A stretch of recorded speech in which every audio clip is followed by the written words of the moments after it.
What up, y'all? I'm Steve with Elevate, and today I want to talk about how to change your knob on your Silver Surfer, Super Surfer, the Buddha, or even your Lifesaver vaporizer.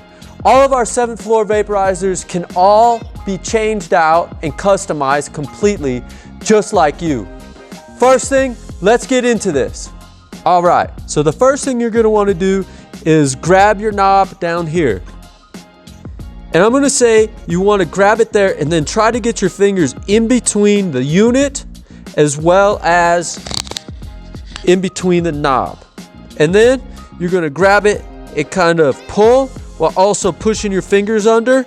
And I kind of will grab it there so it doesn't pop off, and I kind of wedge them in there while I'm pulling. And that gets it to come off easily.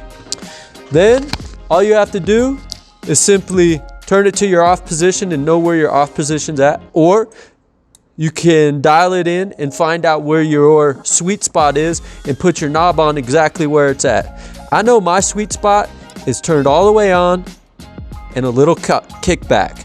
So then I can simply go ahead, and this is just going to push on, and that's it.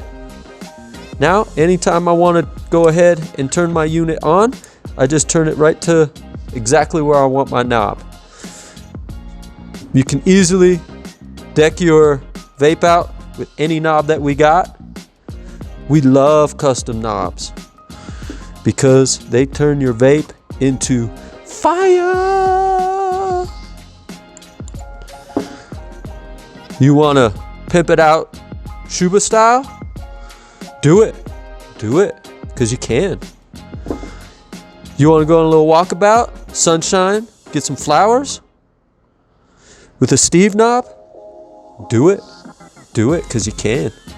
Well, all right, y'all, that was pretty easy on how to change your knob. So next time you want to upgrade it, change it out, get it as pimp as you are, go ahead, hit us up at elevateglassgallery.com, and peace out, y'all. Ride the wave, elevate mind, body, spirit.